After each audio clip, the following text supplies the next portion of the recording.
Je crois qu'on est fatigué. Pas juste physiquement, mentalement, profondément.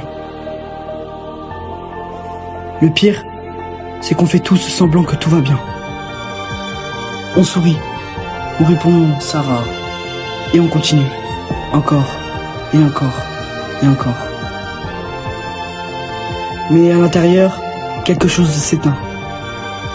On vit dans un monde où ralentir est devenu un crime.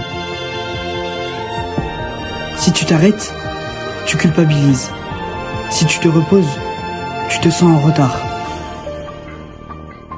Alors, on remplit nos journées, bruit, notifications, travail, écran.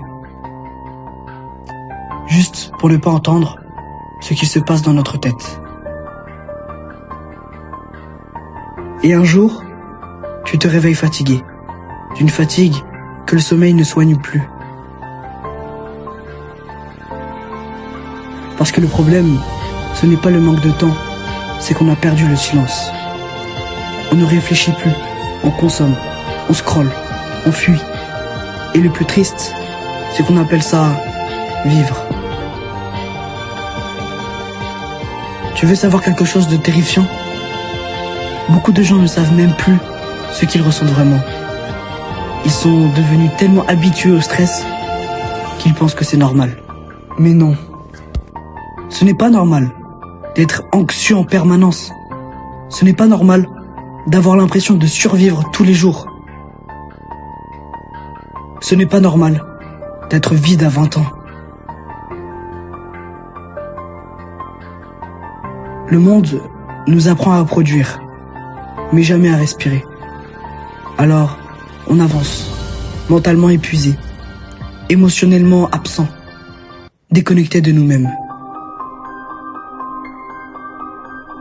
Peut-être que le vrai courage, ce n'est pas de continuer. Peut-être que parfois, le vrai courage, c'est de s'arrêter. Respirer, sortir du bruit, revenir à soi.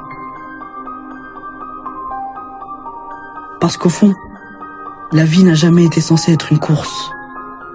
Et si tu détruis ta santé mentale pour réussir, alors ce n'est peut-être pas une réussite. Prends soin de ton esprit, parce qu'un jour, ton corps s'arrêtera là, où ton mental a été ignoré trop longtemps. Et honnêtement, aucun succès au monde ne vaut le prix de se perdre soi-même.